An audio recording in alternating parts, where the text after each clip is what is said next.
Next topic है damping torque. Damping torque के जैसे मैंने पिछले टाइम अभी बताया था कंट्रोलिंग टॉर्क जब पढ़ रहे थे, तो इसमें क्या था कि पॉइंटर है कोई इंस्ट्रूमेंट का, ठीक है, ये स्केल है मान लो, हमें 10 एम्पियर उसकी रीडिंग आनी चाहिए।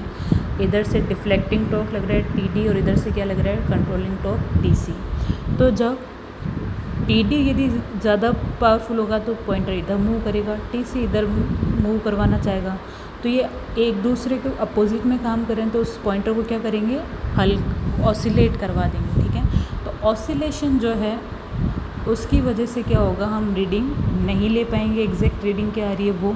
तो इन ऑसिलेशन को रिमूव करने के लिए हम जो काम में लेते हैं वो क्या लेते हैं, डैम्पिंग टॉर्क। डैम्पिंग टॉर्क से क्या होता है, वो डैम्पिंग टॉर्क क्या करता है, इन ऑसिलेशंस को ख़त्म कर देता है और उस एक फिक्स पर्टिकुलर पोजीशन पे लाके उसको स्टेबल कर देता है। अब यदि मान लो कई बार क्वेश्चन पूछा जाता है, यदि इंस्ट्रूमेंट में डैम्पिंग टॉर्क ना हो तो उसकी रीडिंग पे क्या फ़र्क पड़ेगा। यदि डैम्पिंग टॉर्क ना हो तो फ़र्क तो कुछ नहीं पड़ेगा, मतलब कि ऐसा नहीं कि रीडिंग नहीं आएगी, रीडिंग तो आएगी, पर वो जो ऑसिलेशंस हैं वो क्या होगा, काफ़ी टाइम तक चलेंगे चलेंगे चलेंगे, फिर एक टाइम पे जाके वो रुकेंगे, तो मतलब वो टाइम कंज्यूमिंग प्रोसेस हो जाएगा। पर उन ऑसिलेशन को जल्दी ही ख़त्म करके एक पर्टिकुलर पोजीशन पे लाके रोकने के लिए, मतलब उस टाइम को कंज्यूम होने को रोकने के लिए क्या करेंगे, डैम्पिंग टॉर्क यूज़ किया जाता है और उसकी वजह से वो टाइम बच जाता है, ठीक है। बाकी फ़र्क कुछ नहीं पड़ता है। Damping is an extra force, if it is absent nothing will happen, but it like a time consuming process in order to obtain each reading, ठीक है।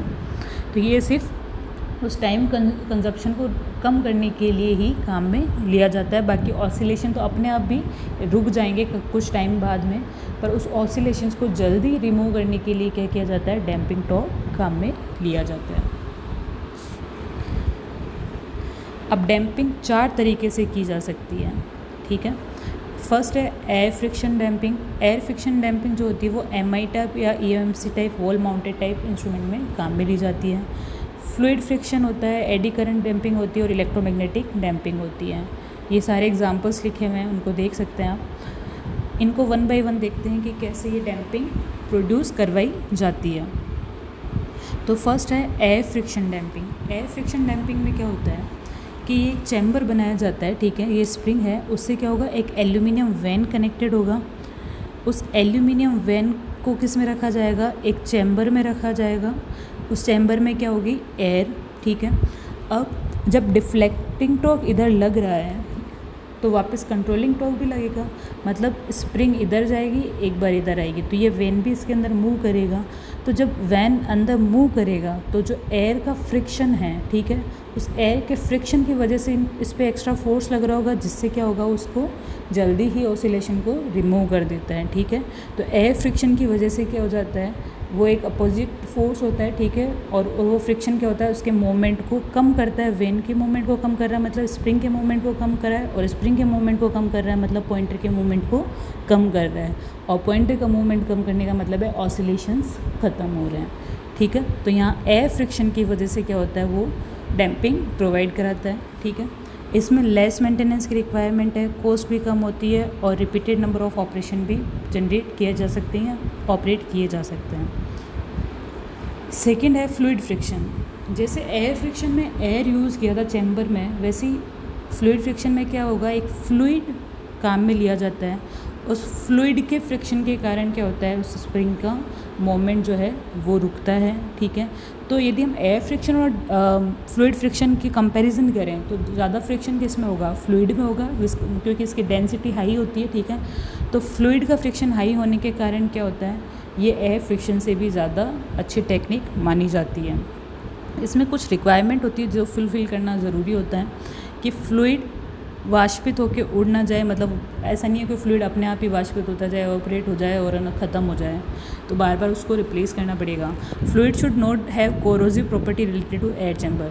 जो चैम्बर है उसका कोरोजन नहीं होना चाहिए उस फ्लूइड के कारण, ठीक है। Fluid must be very good insulator होना चाहिए, कंडक्टिंग मटेरियल नहीं होना चाहिए, क्योंकि एल्यूमिनियम वेन कनेक्टेड है और कंडक्टिंग मटेरियल होगा तो इसमें भी करंट फ्लो होना स्टार्ट हो जाएगी। तो यदि फ्लूइड के बारे में देखें तो it is more effective form of damping technique. In this technique aluminium when is attach, वही मैंने बताया कि एल्यूमिनियम वेन को किससे अटैच किया जाता है, मूविंग सिस्टम से, और उसे फ्लूइड चैम्बर में रखा जाता है और फ्लूइड फ्रिक्शन की वजह से क्या होता है, ऑसिलेशंस ख़त्म हो जाते हैं। इसका डिसएडवांटेज क्या है, due to the leakage of fluid it is difficult to keep the instrument clean, क्योंकि फ्लूइड का लीकेज भी हो सकता है तो इंस्ट्रूमेंट को क्लीन रखना पॉसिबल नहीं होता है। सेकंड जो है, इट रिक्वायर मोर मेंटेनेंस की रिक्वायरमेंट भी होती है, क्योंकि फ्लूइड लीक हो गया उसको वापस उसको मेंटेनेंस करो, उसको सही रखो। कॉस्ट इज़ मोर, कॉस्ट भी ज़्यादा होगी। Not suitable for repeated number of operations, क्योंकि फ्लूइड की जो है प्रॉपर्टी डैमेज होती जाती है, बार बार उसको प्रेशराइज किया जाता है। तो नेक्स्ट है eddy current damping technique. Eddy current damping technique में क्या होता है, ये सबसे बेस्ट फॉर्म है डैम्पिंग टेक्निक की, यही जनरली यूज़ की जाती है।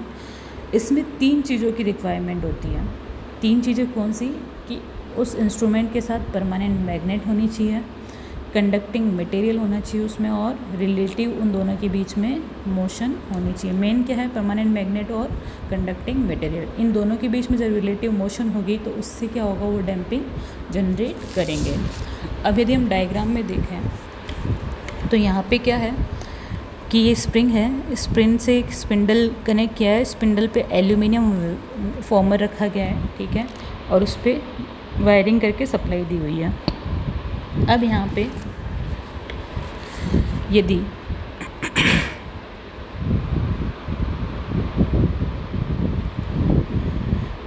जब ये मूव करेगा, ठीक है, यहाँ पे तो स्प्रिंग जब मूव करेगी, स्पिंडल मूव करेगा, एल्यूमिनियम फॉर्मर मूव करेगा, यहाँ परमानेंट मैग्नेट रखी हुई है, इसका फ्लक्स है N2S। जब ये एल्यूमिनियम फॉर्मर मूव करेगा तो इस जो है ये इस पे क्या होगा, ये फ्लक्स को कट करेगा।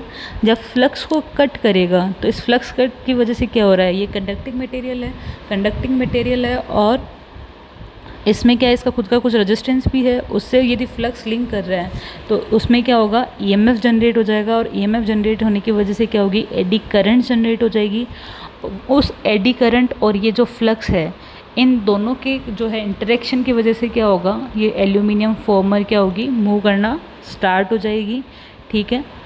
और मूव करना जब स्टार्ट होगी तो क्या होगा, ये स्प्रिंग को वहीं पे स्टेबल कर देती है, ठीक है। तो एडी करंट डैम्पिंग में क्या होता है, परमानेंट मैग्नेट और कंडक्टिव मटेरियल के खुद के दोनों के बीच के रिलेटिव मोशन की वजह से क्या होता है, डैम्पिंग प्रोवाइड कराई जाती है। इसमें क्या है, when ever the aluminium farmer is moving through permanent magnetic field which cuts the flux produce by permanent magnet so that EMF is induce in it, कि मतलब उसमें जब वो फ्लक्स को कट करेगा, ठीक है, तो उसमें एक ईएमएफ इंड्यूस होगा। और एल्यूमिनियम फॉर्मर क्या है, मेटालिक है, ठीक है, कंडक्टिंग मटेरियल है, तो उससे क्या होगा, ये सब कुछ उसका रेजिस्टेंस होगा और उसमें ईएमएफ भी इंड्यूस हुआ है, तो उसकी वजह से क्या होगी, कुछ करंट जनरेट हो जाएगी, वो क्या होगी, सर्कुलर मोशन में होगी। तो उन सर्कुलर मोशन वाली करंट को हम बोलते हैं एडी करंट्स, ठीक है। और जो एडी करंट है उसका यदि हम ब्लोयंस लॉ के अकॉर्डिंग देखें तो वो किसका अपोज करेगी, जो भी उसका रीज़न है जनरेट होने का, जो भी उसका कोज है एग्जिस्टेंस का, उसको अपोज करेगी। तो इसके एग्जिस्टेंस का कारण क्या है, उसका मूवमेंट एल्यूमिनियम फॉर्मर का, तो एल्यूमिनियम फॉर्मर के मूवमेंट को अपोज करेगी। तो अपोज करने से क्या होगा, उस स्प्रिंग के मूवमेंट को भी स्टॉप करती है, और उस स्प्रिंग के मूवमेंट को स्टॉप होने से क्या होता है, पॉइंटर भी स्टॉप हो जाता है। इसकी डिसएडवांटेज क्या है कि इसको हमेशा वर्टिकल पोजीशन में रखना पड़ता है, ठीक है, इसको हॉरिजॉन्टल में नहीं रखा जा सकता। और